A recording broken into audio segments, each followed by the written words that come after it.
à tous et à toutes et bienvenue dans cette nouvelle conférence du sommet Entreprendre au féminin. Aujourd'hui, j'ai le plaisir d'accueillir Ting Cortez. Ting, elle est maman de 3 enfants, elle a 38 ans et elle a atteint la liberté financière grâce au cash flow dégagé par 7 biens immobiliers qui sont situés en région parisienne. Aujourd'hui, elle est à la tête de plus d'1 million d'euros de patrimoine et elle accompagne principalement les débutants. Si vous n'avez pas encore fait d'achat immobilier, si vous n'avez pas encore investi, Ting peut vous aider et elle les accompagne à comprendre l'immobilier, à oser franchir ce premier pas vers l'investissement et à trouver un bien qui s'autofinance et à générer du cash flow. Aujourd'hui, on va voir avec Ting comment justement atteindre cette liberté financière grâce à l'immobilier en partant de zéro et en étant maman. Bonjour Ting. Bonjour Morgane, merci de ton invitation. Eh bien, ça me fait très plaisir de t'avoir aujourd'hui. Justement, le sujet de l'immobilier, je trouve, et tu vas me dire ce que tu en penses, qu'il y a énormément d'hommes sur le sujet, beaucoup moins de femmes. Tu as tout à fait raison. Aujourd'hui, sur le marché d'immobilier, il y a beaucoup de formateurs, puisque ça, depuis 2-3 ans, ça devient le grand mode d'investir dans l'immobilier. On entend de plus en plus souvent, le mot indépendance financière. Oui. Et moi, je dirais plutôt 90% de formateurs sont des hommes. C'est vrai, et c'est une tendance qui est à peu près pareille, je te dirais, sur du marketing, et c'est en cours de changement. Donc voilà, mettre en lumière des femmes comme Ting qui sont là, qu'on ne voit pas assez. Parce que voilà, on est submergé par des gros bras en costume qui sont bien, qui sont testostérone à fond. C'est très caricatural un peu de l'immobilier et ça fait plaisir de voir des personnes comme toi, Ting, qui nous parlent de ce sujet. Donc, est-ce que tu peux nous parler un petit peu de ton parcours? Parce que dans le titre, c'est en partant de zéro, en étant maman. Donc, je suppose que ta situation là, on l'a dit au départ, tu as déjà 7 biens immobiliers avec plus d'1 million d'euros de patrimoine. On n'arrive pas comme ça en 5 minutes. Et toi, est-ce que tu as fait des études sur l'immobilier? Quel est ton parcours? Dis-nous un petit peu comment ça s'est passé. C'est une excellente question, Morgane. En fait, moi, je suis, comme tu peux voir, je suis chinoise. Je suis arrivée en France en 2005 et moi, j'ai fait des études de langue et de traduction. Et plus tard, j'ai été acheteuse entre 2008 et 2019. Donc, pendant 11 ans, j'ai été acheteuse. Alors, c'est quoi acheteuse? Acheteuse, c'est en fait comme le chinois est ma langue maternelle, donc je travaille avec les fournisseurs principalement chinois pour travailler dans les achats. Donc je travaille quotidiennement avec les fournisseurs, les transporteurs. Donc fournisseur transporteur c'est quoi? C'est des produits physiques, c'est des vêtements, c'est quel secteur? En fait, j'ai principalement travaillé dans les accessoires de beauté, dont la deuxième société dans laquelle j'ai travaillé, c'est les objets publicitaires. Tu vois, Morgane, quand tu achètes un petit parfum à 100 euros, on t'offre un petit stylo, un petit miroir, un petit sac, une petite trousse. C'est ce type de choses qu'on importe de Chine. D'accord, super. Donc du coup, tu vis en Chine donc la plupart de ta vie puisque tu arrives en 2005. T'as quel âge à peu près quand tu arrives en France? Alors, entre 2000 et 2005, j'ai fait des études à Genève, en Suisse. Et en 2005, moi, je suis née en 81. Donc, en 2005, j'avais 24 ans. Je suis arrivée en France. D'accord. Et là, tu fais des études de langue, c'est ça? T'as un bagage. Non, t'as fait tes études de langue en Suisse. de langue et ensuite de la traduction en France. Traduction en France et acheteuse pendant 8 ans. Pendant 11 ans, entre Pendant 11 ans. 2008 et 2019. Et donc, entre-temps, là, qu'est-ce qui se passe? Parce que où est l'immobilier là-dedans? C'est-à-dire que toi, tu es complètement autodidacte finalement. Ça, c'est important parce que souvent, les gens se disent, mais attends, moi, je peux pas investir dans l'immobilier, j'y connais rien. Je sais pas comment ça marche. J'ai pas fait des études en économie. J'ai pas fait, je sais pas comment ça fonctionne. Donc, toi, à partir de quelle année tu t'es dit, il faut que j'investisse et comment tu as procédé?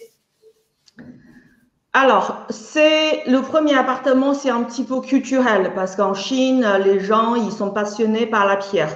Donc, quand j'ai eu un petit peu d'épargne avec mon mari, donc j'ai commencé à travailler en 2008, en 2009 ou 2010, je sais plus, j'ai commencé mon premier investissement locatif. Donc, j'ai acheté un petit studio avec les moyens que j'avais dans le 93. D'accord. Alors justement, un petit peu d'épargne. Est-ce qu'on peut parler, on peut donner des tranches hein, pour savoir est-ce qu'on parle de 1000 euros, 10 000 euros, 100 000 euros, à peu près des tranches. À partir de combien t'estimes, est-ce qu'il faut de l'épargne pour acheter? Et à partir de combien t'estimes que tu peux acheter? Moi, par exemple, j'ai acheté mon premier bien immobilier avec 0 épargne. Mhm. Il y a très longtemps. Super. Est-ce qu'il y a une obligation d'avoir, je sais pas, 150 000 euros de côté pour faire ton premier investissement, par exemple? Pas du tout, parce que en fait, aujourd'hui, ce qui est intéressant dans l'immobilier, qui se différencie des autres investissements, la bourse, la monnaie, la crypto-monnaie, c'est que dans la bourse, si vous avez 100 000 euros, vous pouvez investir sur 100 000 euros de bourse. Néanmoins, dans l'immobilier, quand vous avez 5 000 euros, vous pouvez emprunter à la banque et c'est le loyer du locataire qui rembourse la mensualité. Donc, c'est ça qui est super intéressant. Donc, ce que je conseille aux débutants, c'est de l'épargne. Il faut forcément en avoir un petit peu. Pourquoi? Pour avoir un matelas de sécurité, c'est-à-dire en cas des travaux dans la copropriété ou en cas de travaux dans l'appartement, il faut pouvoir avoir un petit peu de l'argent de côté. En revanche, ce qui est intéressant, c'est même si vous avez 3 000 euros, 5 000 euros de l'épargne, vous pouvez emprunter à la banque pour acheter un appartement de 50 000 euros, de 100 000 euros. D'accord. Donc ça, c'est important ce que tu dis aussi, c'est-à-dire que quand quand on fait ce premier investissement, il faut toujours compter un petit peu de sous en supplément de ce qu'on imagine. Par exemple, je vous dis n'importe quoi. Si l'appartement il coûte 100 000 euros, prévoyez par exemple 105 000 euros, 110 000 euros. C'est ça pour prévenir ce budget pour d'éventuels travaux ou d'éventuels frais de copropriété supplémentaires. On prévoit un petit delta, c'est ça? C'est ça. En fait, il faut avoir un petit peu d'épargne. D'un côté, c'est pour la rénovation dans la copro, dans l'appartement. De l'autre côté, c'est pour emprunter plus facilement. Si vous avez zéro sur votre compte bancaire, vous allez dire, cher banquier, cher monsieur banquier, je vais emprunter 100 000 euros. Ça va être compliqué parce qu'aujourd'hui, il y a beaucoup de gens qui veulent emprunter. Or, la banque, elle peut prêter jusqu'à un certain montant. Et pourquoi il prête à certains et à pas d'autres? Parce il va voir qui est sérieux, qui gère bien son finance, qui se comporte comme un bon père de famille. Et comment il peut savoir, puisqu'il ne vous connaît pas, Morgane, et il ne connaît pas Ting? Donc, à travers deux choses. D'une part, c'est est-ce que vous avez des revenus récurrents et stables? D'autre part, c'est est-ce que vous avez un petit peu de l'épargne de côté? D'accord, c'est ces deux facteurs-là, en fait, qui vont jouer en votre faveur si vous voulez emprunter à la banque. Et est-ce que tu es favorable, toi, alors moi je suis nulle hein, dans le truc, donc tu vas me corriger sur les mots. Il y a les banques, il y a les courtiers, c'est des personnes qui prennent les crédits pour toi. Tu vois, qu'est-ce qui est le mieux? Est-ce qu'il faut faire appel à quelqu'un qui va négocier auprès des banques? Est-ce que tu as un avis là-dessus? C'est une très bonne question, Morgane. En fait, ce que je conseille, c'est de démarcher minimum 2 banques. Et vous pouvez donner le reste au courtier. Alors pourquoi 2 banques, pas une, pas 3, pas 10? Tout simplement, en fait, en cas de refus de votre banque, il faut, présenter 2 refus pour sortir de la transaction. Et tu vas me demander, Morgane, mais pourquoi on ne donne pas tout au courtier? Tout simplement, si vous ne démarchez aucune banque et vous donnez tout au courtier s'il fait pas bien son job, c'est déjà arrivé. Ça, il faut que je t'explique parce qu'en fait, pourquoi les courtiers ne font pas toujours bien son job? Tout simplement parce que les courtiers, en fait, quand ils réussissent une transaction ou un courtage, ils gagnent, imaginons, 2000 euros. Tu vois? Donc, ils vont traiter par priorité des dossiers faciles. C'est quoi les dossiers faciles? C'est des CDI. C'est quand tu achètes ta résidence principale ou quand tu achètes ton premier investissement immobilier. Ça, c'est des dossiers classiques faciles. Si tu es en intermittent, si tu es en CDD, si tu es comme moi qui n'a plus de CDI, qui veut se lancer comme nous, comme beaucoup de gens qui nous regardent, qui sont entrepreneurs. Ah, voilà. Ou si tu es entrepreneur, tu n'as pas 3 bilans, tu fais partie des dossiers, entre guillemets, un peu difficiles. Donc, avec un temps limité, ils préfèrent traiter les dossiers plus faciles que les dossiers difficiles. Donc, c'est arrivé plein de fois quand tu es en CDI, ça se passe très bien avec un courtier. 2 ans plus tard, tu es devenu entrepreneur et les courtiers, ils traitent pas du tout difficilement ton dossier. Donc, il faut assurer son arrière et démarcher minimum 2 banques. Et 2 banques, et tu disais, j'ai pas compris au tout départ, 2 banques parce qu'elles refusent? En fait, si tu n'arrives pas à obtenir ton crédit, est-ce que Ouais. tu dois quand même acheter l'appartement? Je sais pas comment. Non, à condition que tu fournis 2 refus des 2 banques différents, en disant que la banque A, je refuse de prêter à Morgane, la banque B, je refuse de prêter à Morgane.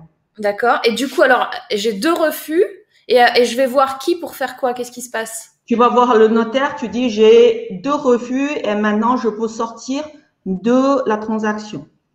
Ça veut dire quoi, sortir de la transaction? Tu l'achètes pas. Ah oui, d'accord, ok.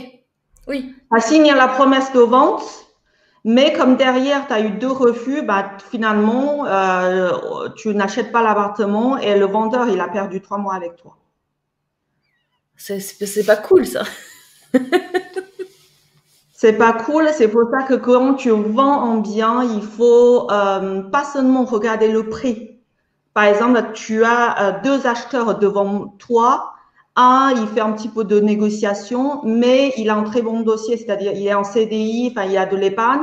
L'autre, il achète au prêt, il propose au prêt, mais il a moins de possibilités d'emprunter. Il faut prendre en considération et le prix et la possibilité de financement de l'acheteur. Ok, d'accord. Et du coup, est-ce qu'il y a des solutions quand on est entrepreneur? Est-ce que parce que tu le disais, du coup, on a un dossier moins bon à la fois pour la banque, à la fois pour la personne qui nous vend l'appartement ou la maison. Est-ce qu'il y a une astuce, quelque chose qui existe pour qu'on puisse déjà, comment on fait pour acheter sans CDI? Est-ce que c'est possible? Est-ce que tu as déjà vu ça? Je suppose que oui. C'est tout à fait possible. Alors, il y a plusieurs paramètres, plusieurs astuces. Déjà, il faut savoir, par exemple, en début d'année, c'est beaucoup plus facile à emprunter qu'en fin d'année. Intéressant. Est-ce que tu sais pourquoi, Morgane? Non. Alors, je peux peut-être faire un parallèle qui est qu'il y a un quota ou un budget alloué dédié à ce poste-là. Nous, c'est ce qu'on fait en communication dans les grosses boîtes. En fait, tu as un budget de X milliers ou X millions d'euros alloués à un produit et du coup, en fin d'année, si tu n'as pas dépensé tout ton budget, tu vas te le faire sucrer l'année d'après. Donc, du coup, tu vas plus investir en fin d'année. C'est exactement ça. En fait, le banquier, il a une enveloppe, imaginons, de 5 millions d'euros. Il peut prêter jusqu'à 5 millions d'euros par an. Donc, au mois de janvier, il a 5 millions. Au mois de février, il y a 4 millions. Au mois de mars, il a 3 millions, et ainsi de suite. D'accord, donc c'est la même chose. C'est la même chose. Ça, comme il a plus d'argent à donner, enfin à prêter en début d'année, ça va être plus simple pour lui. Si vous arrivez en fin d'année et qu'il lui reste 100 000 euros et que vous demandez 500 000, ça va être compliqué, quoi. Voilà, il va prêter à des excellents dossiers, genre des gens qui ont un gros salaire, qui sont cadres supérieurs. L'autre astuce que je peux te donner, Morgane, c'est je conseille vivement quand tu vas chercher un job dans une entreprise, il faut faire un CV. Oui. On est d'accord. Alors aujourd'hui, un conseiller ou un banquier, il reçoit entre 600 et 1300 clients par an. Donc, si tu as à ta disposition genre un business plan, tu vois, un tableau récapitulatif de ta situation, de l'investissement, du bien que tu voulais investir, en petite étude de marché avec des photos jointes, ça rassure beaucoup plus le banquier au lieu d'y aller les mains vides. Ah, c'est marrant. Quand j'avais acheté mon premier bien, je suis arrivée avec des tableaux Excel. Mais j'ai pas fait ça pour avoir le prêt. J'ai fait ça parce que je voulais discuter avec lui pour comprendre comment ça marchait. Mais ok. Donc plutôt, si vous êtes entrepreneur, si vous êtes indépendant, si vous n'avez pas de CDI avec des choses, des revenus ultra costauds, plutôt aller voir votre banquier en début d'année. Et le deuxième, c'était le business plan. Avec montrer que vous êtes prêt et que vous avez fait des petits calculs par rapport à votre situation pour montrer que le projet tient la route. Ouais. Et il y a un troisième conseil que je peux te donner, Morgane, c'est la façon. Tu sais qu'aujourd'hui, en fait, la communication, il y a que 20% par les mots verbaux et il y a 80% par comment tu es habillé, comment tu es coiffé, comment tu es maquillé, ta façon de parler, ta gestuelle.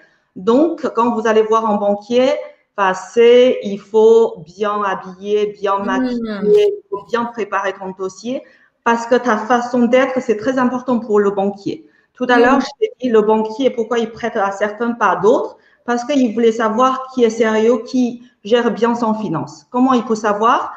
Il y a aussi une partie à travers comment tu te présentes, comment tu présentes ton dossier. Est-ce que tu viens avec un dossier ou tu viens les mains vides? Est-ce que je connais trop de personnes qui vont voir leur banquier et derrière, ils vont faire les courses au supermarché. Donc, ils viennent en jean et en basket. Et ça ne se fait pas. D'accord. Mais ça, c'est hyper intéressant ce que tu dis. C'est-à-dire que il faut quelque part montrer une sorte de personnalité qui est leader quelque part, qui arrive pas les mains dans les poches, la tête baissée, excusez-moi de vous déranger, je voudrais des sous, plutôt quelqu'un. Non mais c'est ça, hein.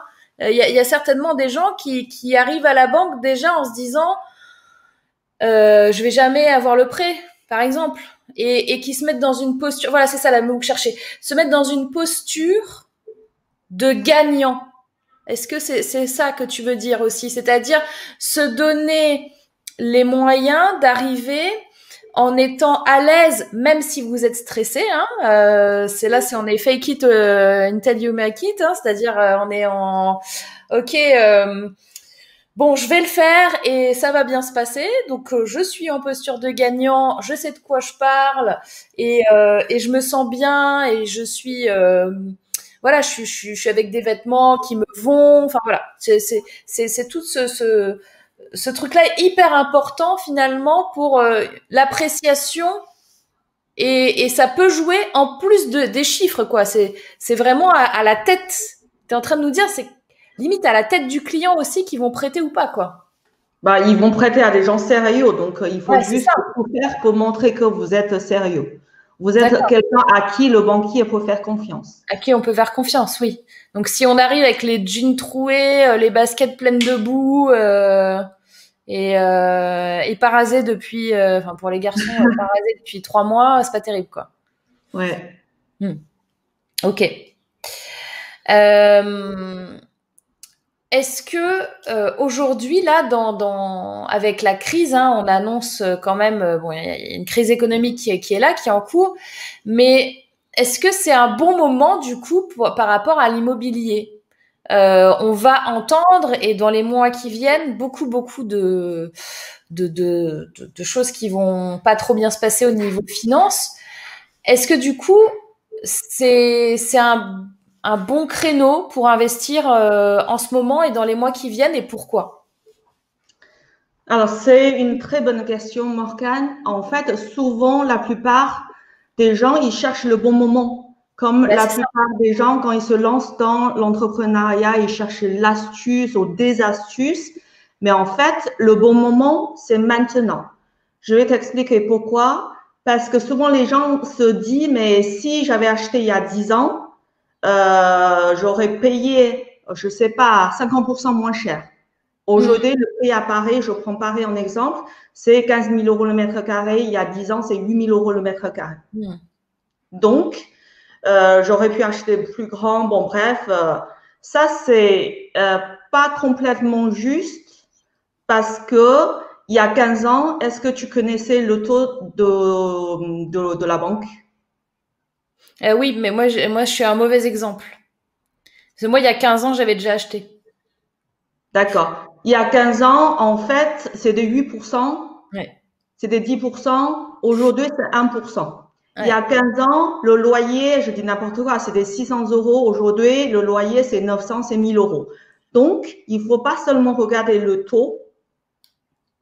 D'autres choses que je voulais dire, le but de l'investissement locatif, c'est que le loyer couvre la mensualité. Du moment où tu arrives à trouver un bien où le loyer couvre la mensualité, ben, c'est toujours le bon moment. Ouais, c'est ça. Mais est-ce que y a pas de contre-indication à acheter pendant une période de crise financière, par exemple? Ou est-ce qu'au contraire, c'est là où les taux sont les plus faibles et en fait c'est bien? Ou alors, comme tu dis, tout simplement pas forcément de règles et peu importe en fait, puisque l'immobilier c'est toujours quelque chose qui est finalement pérenne du moment où on a trouvé justement un bien qui permet juste avec le paiement du locataire de rembourser le prêt et que du coup, ben quoi qu'il arrive, on s'en fout quoi. Bah, en fait, Churchill, il a dit que les optimistes arrivent à voir des opportunités dans les catastrophes et les pessimistes arrivent à voir les catastrophes dans des opportunités. Donc, je ne sais pas de quel côté tu es. Est-ce que tu fais partie des optimistes ou Ah des oui, pessimistes? oui, oui. Ah oui, moi oui, c'est sûr. Ah ouais, ouais, non, oui. En Je suis fait, trop optimiste. aujourd'hui, moi, il y a plein de gens qui voient la catastrophe, le monde il va s'écouler, tout le monde sera au chômage. Ça, c'est le point de vue de certains, mais moi, je vois plutôt des opportunités. Pourquoi? Parce que aujourd'hui, d'une part, il y a beaucoup de gens qui attendent le bon moment, ou qui attendent que le Covid finisse, ou qui attendent que l'économie reprenne. Or, quand tu vends un appartement, tu es obligé de vendre. C'est rare qu'on se lève le matin, qu'on se dit, bah, tiens, aujourd'hui, je vais vendre mon appartement. Souvent, quand tu vends, parce que tu es obligé de vendre. Soit c'est suite à une naissance, tu cherches un appartement plus grand, ou un divorce, ou un Hmm. mariage, ou une succession, ou une mutation. Voilà. Donc, tu es obligé de vendre. Ce qui dit que les gens qui doivent vendre leur appartement, ils sont obligés de vendre. Donc, l'offre, c'est à peu près stable. Or, il y a moins de demandes parce que d'une part, les banques, ils ont serré les tuyaux de prêt et d'autre part, suite au, comment dire, au Covid, bah, la plupart des gens, ils observent, ils attendent, du coup, il y a moins de demandes. Et quand l'offre est là et la demande est là, il y a plein d'opportunités si arrives à les saisir. Donc, moi, je vois plutôt des opportunités.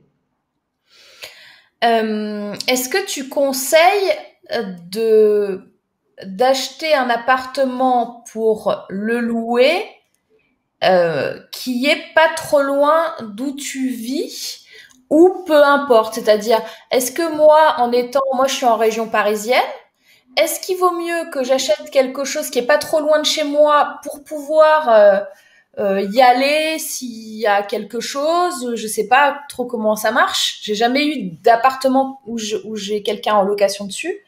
Ou alors est-ce que c'est bien si je l'achète à 500 kilomètres de chez moi parce que le truc est moins cher, j'en sais rien.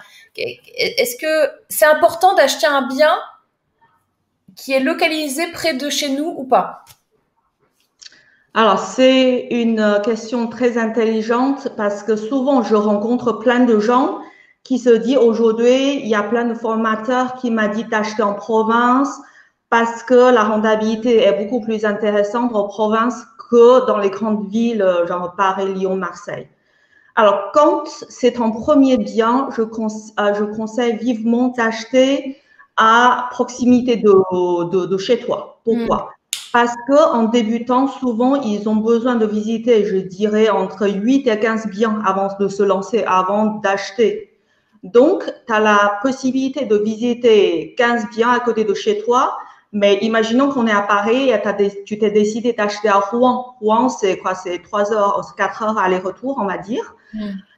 Et Rouen, la première fois, tu es en pleine forme, tu es super motivé. La deuxième fois, tu es un petit peu motivé. La sixième fois, tu en as marre. Et la neuvième fois, tu es très fatigué. Tu vas acheter au plus vite possible parce que tu en as marre de faire des trajets tous les week-ends.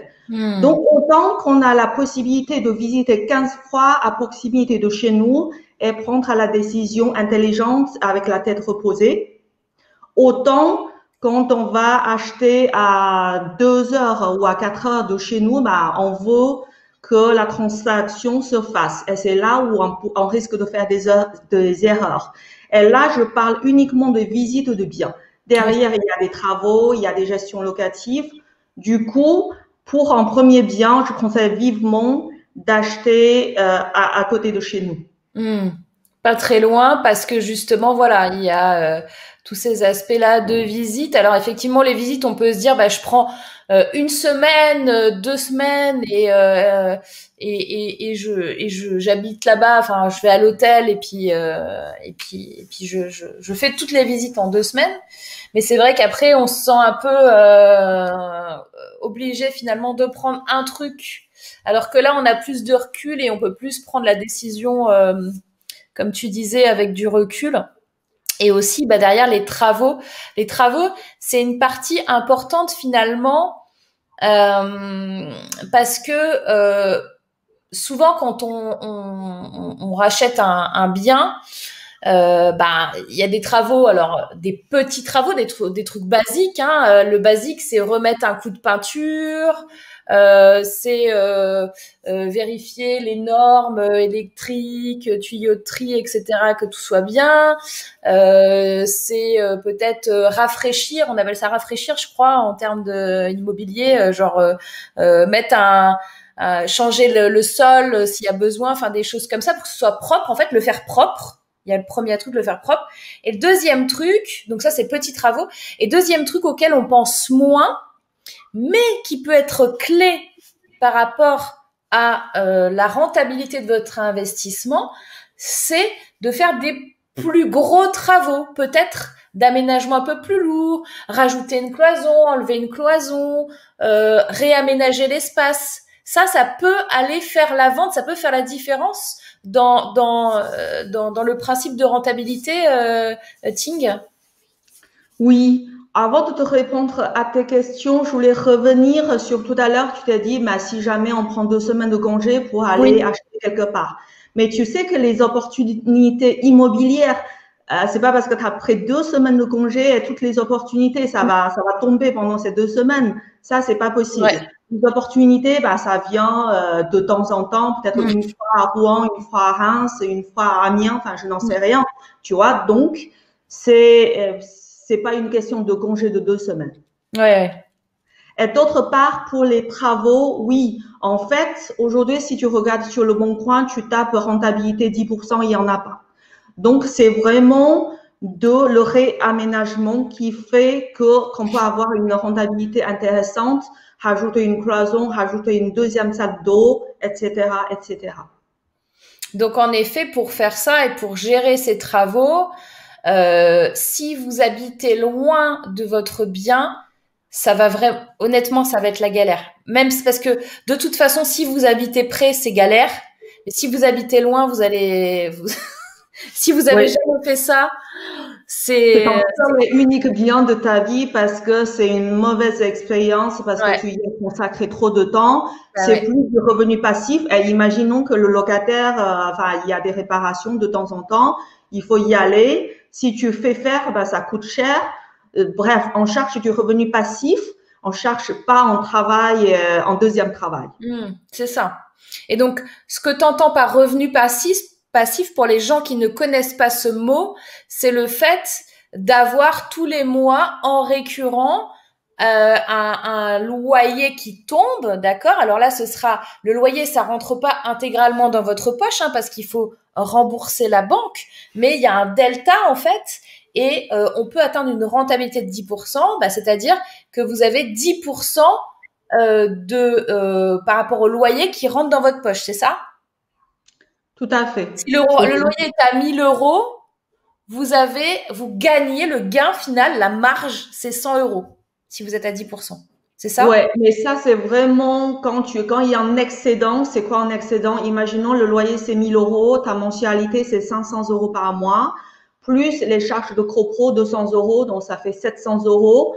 Plus la taxe foncière, ça fait 100 euros. Ça fait 800 euros de dépenses contre 1000 euros de recettes. Donc, ça fait un delta de 200 euros.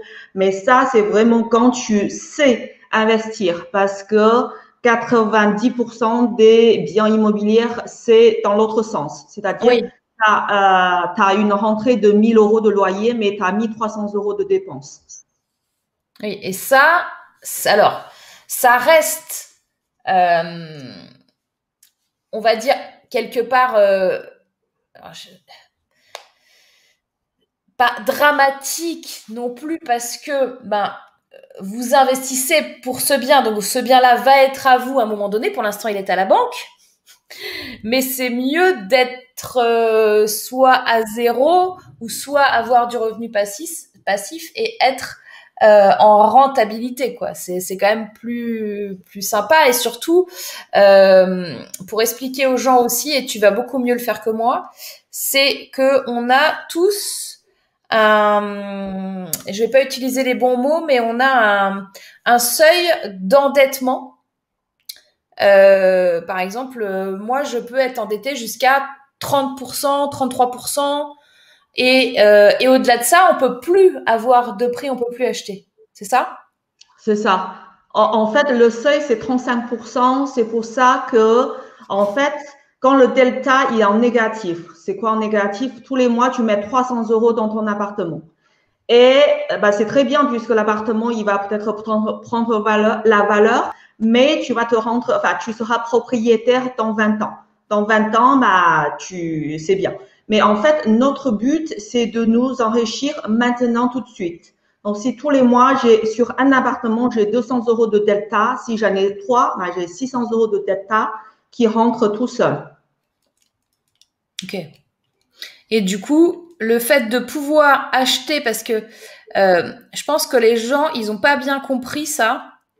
Et moi-même, j'ai eu du mal à le comprendre. C'est-à-dire que comment est-ce qu'on peut justement être comme toi et arriver à 7 biens immobiliers et être toujours en capacité d'endettement en dessous des 35%? Bah, c'est justement parce que ça s'ajoute au fur et à mesure ce que tu gagnes sur les C'est appartements. exactement ça. Est-ce que tu peux Donc, j'ai expliquer une ça? base de salaire de 2000 euros. j'achète mon premier appartement, au lieu que ça me coûte de l'argent, j'ai 100 euros de plus. Donc, Voilà. c'est comme si le mois prochain, je gagne 2100 euros et ainsi de suite. Donc, c'est exactement ça. Du coup, ta capacité d'endettement, elle bouge au fur et à mesure. Et du coup, tu peux à un moment donné, si tu as de la rentabilité sur chacun des biens, continuer à emprunter en étant toujours OK avec ton seuil d'endettement. C'est ça? Après, il faut changer de banque. Même si sur chaque bien, tu as un delta positif de 200 euros, Ouais. au bout de, je dis n'importe quoi, de 600 000 euros, de 400 000 euros, la banque, elle va stopper de te prêter parce que elle prend trop de risques avec toi. Donc, tu es D'accord. obligé de changer de Ça, banque. c'est intéressant, ça. Ça, c'est la première fois que je l'entends. Ben, elle va pas te prêter jusqu'à 50 millions. Ah ben, j'en sais rien, moi. Si tu es en faillite, en fait, si elle te prête jusqu'à 50 millions, le banquier, il dort plus. Enfin, Oui, mais en même temps, c'est pas sur un seul bien, tu vois, parce que tu pourrais très bien, elle pourrait très bien me prêter, regarde, si j'achète un appart de 5 millions d'euros, tu vois, et quelle est la différence entre j'achète 10 apparts de 500 000 ou un appart de 5 millions? Il y a plus de risques. Il y a plus de risques sur l'appart de 5 millions que sur les 10 apparts à 500 000. C'est ça. Ouais, c'est ça. Donc, mais en effet, du coup, alors, il faut que tu ailles voir une deuxième banque au bout de, tu disais à peu près 600 000 euros de crédit. Alors ça dépend de chaque banque, mais en fait, il y a des banques dont le directeur a un montant de délégation. Qu'est-ce que c'est un montant de délégation? C'est, il a la possibilité de te prêter jusqu'à, imaginons, 400 000 euros. Tu vois, si chaque bien coûte 100 000 euros, il peut te prêter jusqu'à 4 biens immobiliers sans solliciter le siège ou sans solliciter quelqu'un d'autre. Ok, d'accord. Après, je suppose que selon les agences, au niveau des localisations, ce budget doit être différent parce que tu vois sur Paris, les appartes, ben voilà, moi, on a des appartes à plus de 600 000 euros, alors que c'est pas des appartes de fou.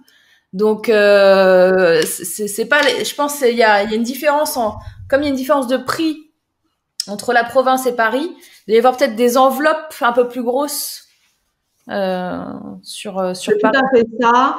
En région parisienne, les enveloppes sont un petit peu plus grosses qu'en province et tous les directeurs ne disposent pas d'un montant de délégation. Donc certains, en fait, ils décident de rien, ils montent directement votre dossier au siège. Et d'autres, ils ont la capacité de décider.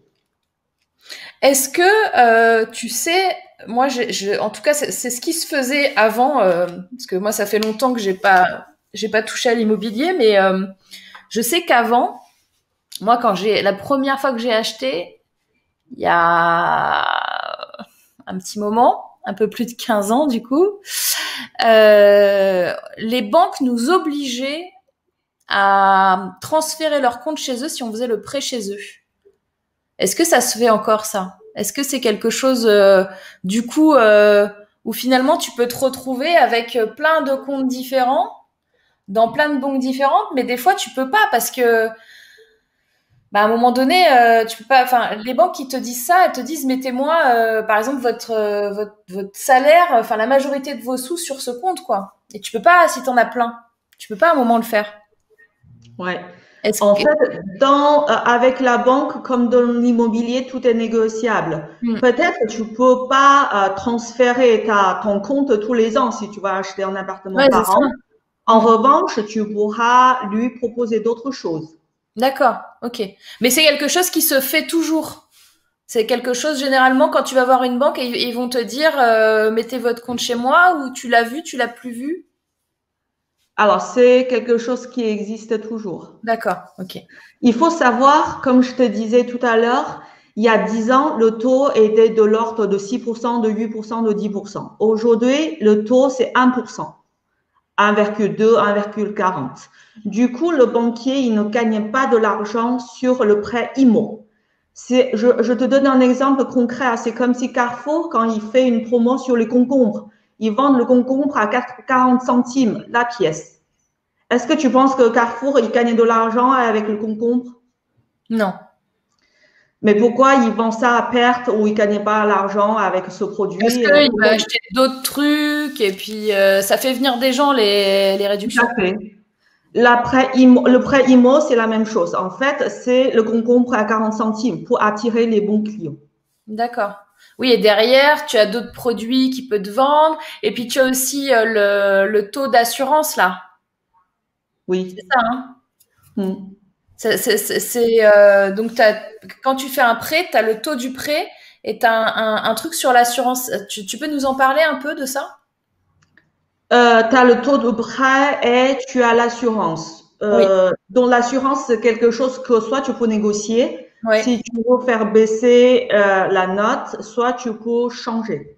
Tu peux très bien te désabonner de l'assurance de la banque et aller ailleurs. D'accord, ok. Et alors, toi, du coup, là, à l'heure d'aujourd'hui, là, tu as 7 biens immobiliers. Qu'est-ce qui s'est passé? Tu les as tous achetés en même temps? T'as eu, c'est quoi t'as eu des délais au fur et à mesure? Tu les achètes tous les mois, comment ça marche? Et est-ce que t'as un plan pour te dire, ok, moi, ma vision dans 5 ans, dans 10 ans, c'est que j'ai doublé mon patrimoine. J'aimerais bien que tu nous expliques un peu comment tu vois les choses et comment t'as fait pour arriver aujourd'hui à 7 biens en partant de zéro. Alors, moi, j'avais aucun plan puisque en 10 ans, on va dire, j'ai fait 3 enfants. J'avais un job à temps plein. Donc, les appartements, en fait, je les ai trouvés au fur et à mesure. Le premier appartement, c'est des 2009 de tête. Le deuxième, c'est 2013 parce qu'entre-temps, j'ai accouché mon premier fils. Et le troisième, c'est 2017. Et entre 2017 et 2019, j'en ai acheté 5. Ah ouais. Donc, en fait, c'est en fonction de ma vie professionnelle et personnelle. Mais je suis à l'afflux des bonnes affaires parce que les bonnes affaires, il n'y en a pas tout le temps. Donc, si je reviens à cette histoire, je prends 2 semaines de congé, ça ne marche pas du tout. Ouais, d'accord. Donc, ça veut dire est-ce que ça veut dire que l'immobilier, c'est addictif une fois que tu as commencé?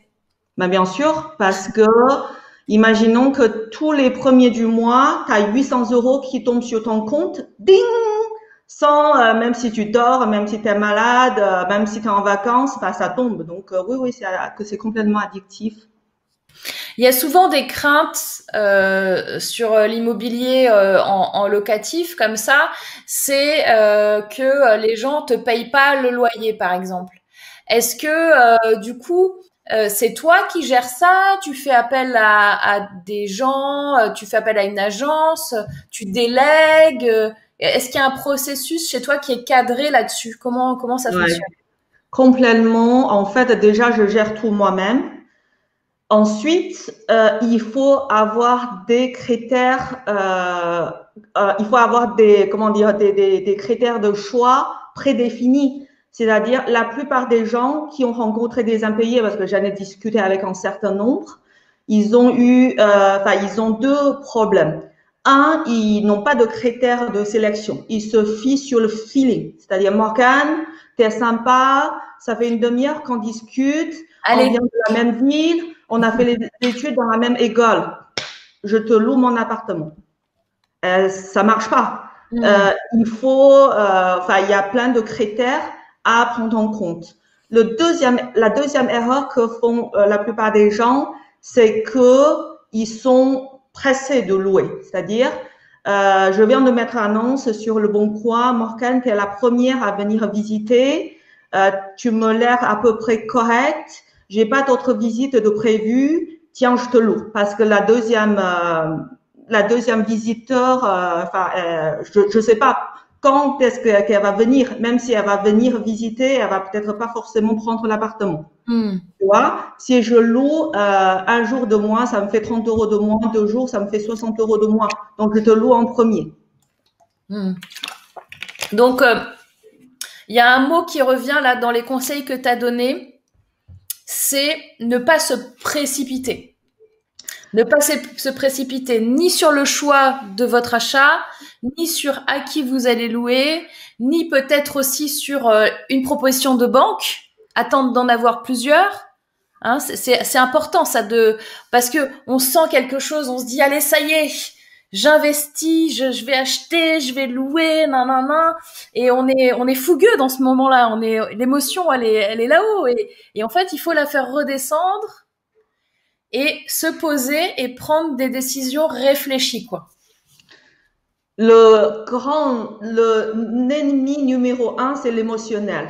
Si tu es émotionnel quand tu achètes parce que c'est le coup de cœur, parce que il y a des agents immobiliers qui font exprès de faire venir 10 personnes en même temps. Tu vois, tu es émotionnel, bah, il y a deux qui disent qui voulaient prendre au prix. Et toi, comme tu es émotionnel, tu dis, bah, s'il y a deux qui se portent acquéreurs, c'est forcément une bonne affaire. Non, on laisse réfléchir le cerveau. Il faut toujours prendre une décision à froid. D'accord. C'est pareil quand tu rencontres un locataire, peut-être sur le coup, il est sympa, mais te laisse la nuit pour réfléchir, tu lui donnes une réponse le lendemain. Ok. D'accord. Donc, c'est important, en fait, quelque part,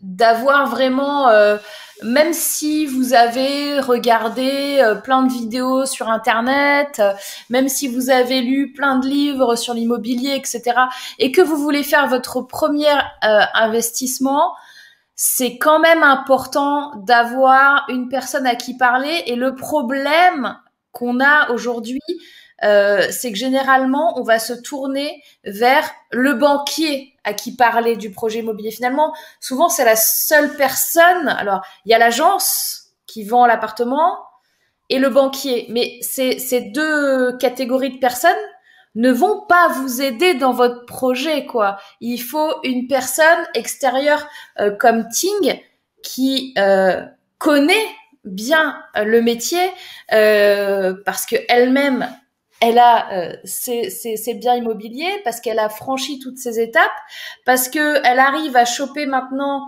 c'est quoi les pièges, c'est quoi l'opportunité, pourquoi cet appartement A au lieu de cet appartement B, parce que je sais que celui-là, on peut faire telle et telle chose.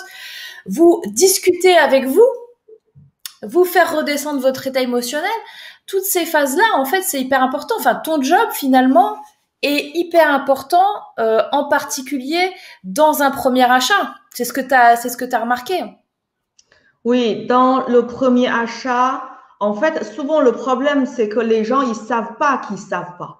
Ils pensent qu'ils savent beaucoup de choses parce qu'aujourd'hui, on a plein d'informations gratuites sur Internet. Mais sur Internet, on trouve tout et son contraire. Donc, il faut vraiment avoir une ligne, je dirais, conductrice. Et parce que s'il suffit d'avoir, en fait, ce que je voulais dire, c'est les informations ne suffisent pas. S'il suffit d'avoir des informations, bah, vous allez acheter 20 livres et sur la fiscalité et sur l'immobilier, parce que des livres en immobilier, il y en a plein à la FNAC. Vous achetez 20 livres, ça y est, vous êtes rentier, mais c'est pas comme ça que ça marche.